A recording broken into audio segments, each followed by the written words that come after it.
안녕하십니까. 오늘은 요한계시록 10장 1절에서 3절의 말씀으로 천사와 작은 책 첫 번째라는 제목으로 하나님의 말씀을 나누고자 합니다. 본 말씀은 내가 또 보니 힘센 다른 천사가 구름을 입고 하늘에서 내려오는데 그 머리 위에 무지개가 있고 그 얼굴은 해같고 그 발은 불기둥 같으며 그 손에는 변호인 작은 두루마리를 들고 그 오른발은 바다를 밟고 왼발은 땅을 밟고 사자가 부르짖는 것 같이 큰 소리로 외치니 그가 외칠 때 일곱 무리가 그 소리를 내어 말하더라. 사도 요한은 힘센 다른 천사가 구름을 입고 하늘에서 내려오는 것을 보았습니다. 그 머리 위에 무지개가 있고 그 얼굴은 해 같았습니다. 이 천사는 예수 그리스도가 아닌 천사로 보아야 합니다. 그 발은 불기둥 같으며 그 손에는 변호인 작은 두루마리를 들었다고 했습니다. 천사가 들고 있는 책은 펴져 있는 책이었습니다. 요한을 통하여 증거된 내용은 공개된 종말에 대한 계시입니다. 천사는 그 오른발은 바다를 밟았습니다. 또 왼발은 땅을 밟고 사자가 부르짖는 것 같이 큰 소리로 외친 것입니다. 그가 외칠 때 일곱 무리가 그 소리를 내어 말한 것입니다.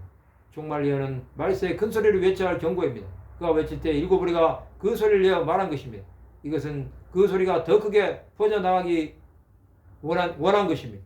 천사와 작은 책은 심판에 대한 말씀입니다. 이 말씀이 이르는 곳마다 이게 종말은 시작이 되는 것입니다. 심판이 시작될 때 주 예수를 믿지 않는 영혼들은 피할 곳을 찾을 것입니다. 그러나 그들이 피할 곳은 아무 곳에도 없습니다. 이것을 믿지 못하는 사람들은 이 심판의 때도 믿지 않을 것입니다. 지금 종말에 대해 말씀을 전한다면 종말론자로 취급할 것입니다. 그러나 성경에는 분명하게 말씀하고 말씀하고 있습니다. 예수께서 오심으로부터 다시 오실 때까지 끊임없이 마지막 때가 가까이 왔다고 하나님의 사람들은 말씀하고 있습니다. 이것을 믿지 않는다면 천사가 심판을 하기 위해 작은 책을 가지고 있는 것도 믿지 못할 것입니다. 예수께서는 이것을 손에 들려주셔서 심판을 준비할 수 있게 하시는 것입니다.